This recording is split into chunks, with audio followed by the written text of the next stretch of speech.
Hello, good evening. Ako ay magluluto ngayon ng sinigang na hipon. Ito, lagyan ko muna ng konting olive oil. Aking lulutuin.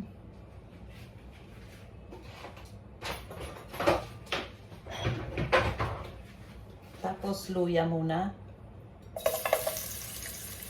Ayan. Kasi ihigisa ko muna yung hipon para masarap siya. Para maalis yung lansa. Kailangan may luya. Ayan. Gusto ko kasi may masarap yung kakainin ng mga junakis. Ito yung hipon. Wow.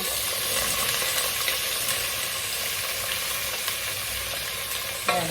Nakaano ng luya.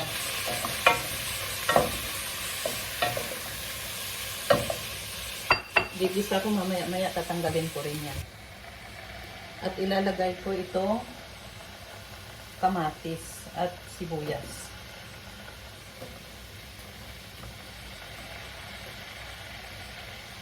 Ayan.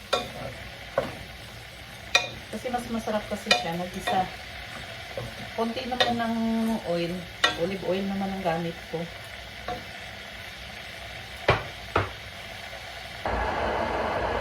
At ito tinanggal ko muna ang hipon.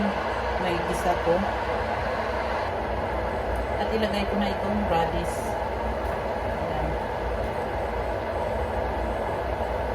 Gisa ng kaunti. Ganyan kasi ang pagluto.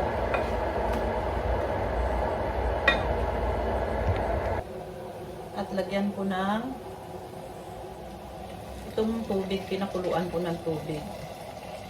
Para mas mabilis magluto kasi nagpakulo ako sa thermos.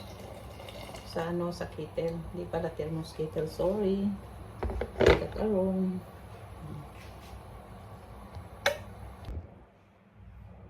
At ilalagay ko ang sitaw. Ayan. Ay, namatay yung aking kalan. Ayan, pakukuluin muna na may sitaw. At lalagyan ko ng asin. Ang ilalagay kong asin ay Himalaya salt.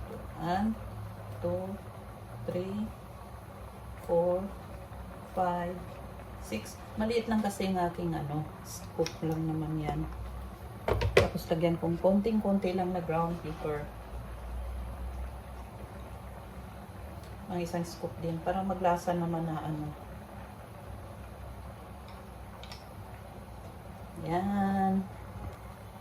At ilalagay ko na uli ang hipon na aking ginisa.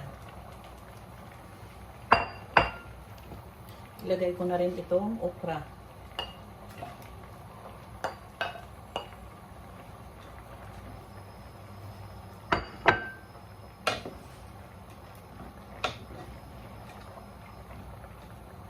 Yan, dinagdagan ko kasi pagluto ko ng ulam kasi bukas pupunta dito ang aking anak na lalaki.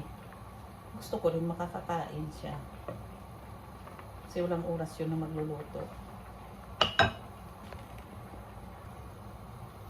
At ilalagay ko na rin ang talbos ng kamote. Kumulo na rin yung yan dami.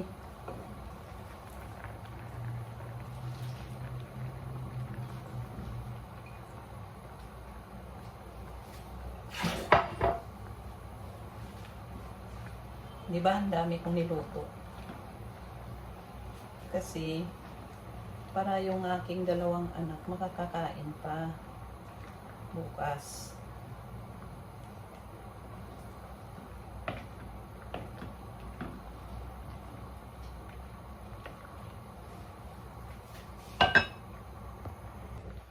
Ayun, lalagyan ko pala ng sili na green. Putulin ko para maglasa. Manghang-anghan ng kaunti. Para lalabas yung niya. Yan, almost done na. Lalagay ko na yung aking pangsigang.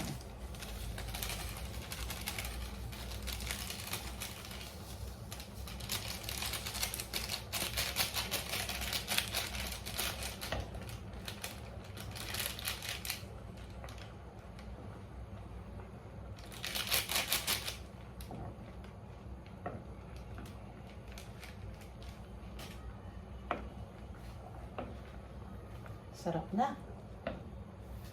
Pwede na.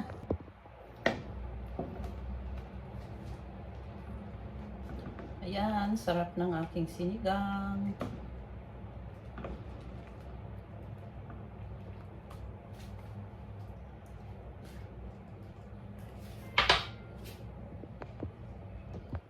Akin ang titikman.